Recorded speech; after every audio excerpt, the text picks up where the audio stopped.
Sorry. Let's keep it going though. Let's keep it going. Next on the agenda was how to change the card. Numerous plans were thrown around. By Friday night, this is real. Randy Savage, whose contract expired on January 14th, was asked to replace Bret in the main event at the house show in Charleston, West Virginia against Sid Vicious.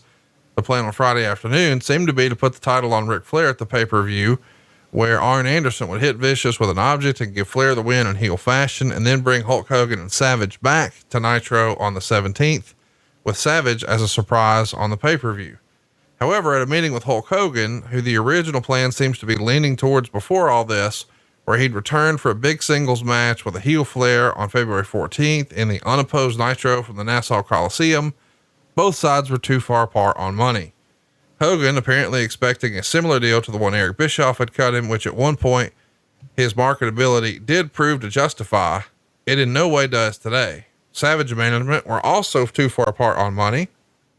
Technically, while putting the title on Flair was strongly discussed, including the scenario where Anderson as referee would hit Sid with an object, it was never formally offered to him. And by the end of the day, the plan was decided not to waste the potential of a big quarter hour for Flair's return on Nitro for something that could be hyped for a month, debuting him on a pay-per-view that was going to die no matter what. So the original idea is, let's get Savage. When that doesn't go, okay, we'll get Ric Flair. And when that doesn't go, well, we have to come up with something else. And the original card, which is being promoted everywhere that weekend, because a lot of this stuff was syndicated beforehand and taped ahead of time, right, is Bret Hart and Sid Vicious, and then the 3 Benoit Jarrett matches. And at this point, there's been no announcement made for the show, only that Terry Funk would announce a surprise challenger before the match.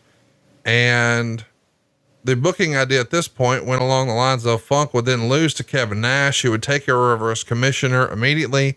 And then he would announce the top contender as Scott Hall, but it would turn out that Scott Hall was drinking in Orlando. And then Nash would say the number 2 contender gets the shot and declare himself the number 2 contender. And then he would beat Vicious and become the commissioner and the champion. Nash smartly turned that down, feeling with his increased formal power, the last thing he needed to do without the rest of the wrestlers totally resenting him and morale going into the toilet was to become both television commissioner and world champion the very day it was announced he was in power.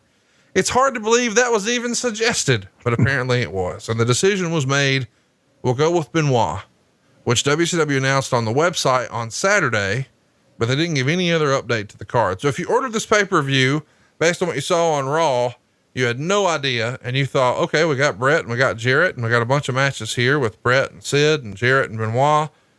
And then if you checked out the website the day before, you realized, okay, all that's out.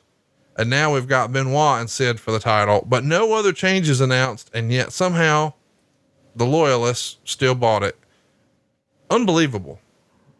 It's mixing me up. You just reading all that. So many moving parts in this. It's hard to keep it all straight. By the way, we talked over a 10-minute and 32 match that got a star and a quarter. Vampiro wins a 3-way over David Flair and Crowbar.